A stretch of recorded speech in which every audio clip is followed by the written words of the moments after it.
πατριώτες μας βουλευτές, οι κύριοι Αλέκος Αθανασιάδης και Γιάννης Βλατής. Τους ευχαριστούμε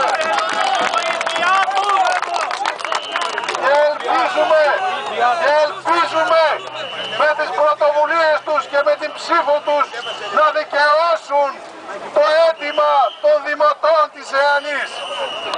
Δεν υποχωρούμε, αν δεν δικαιωθούμε. Δεν υποχωρούμε, αν δεν δικαιωθούμε. Δεν υποχωρούμε, αν δεν δικαιωθούμε. Δεν υποχωρούμε, αν δεν δικαιωθούμε.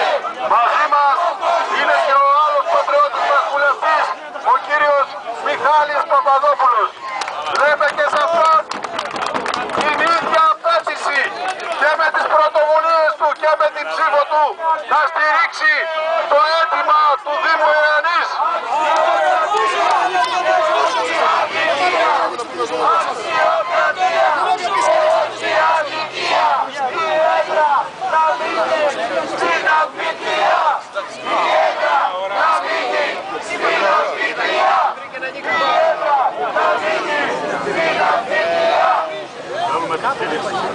Πάμε.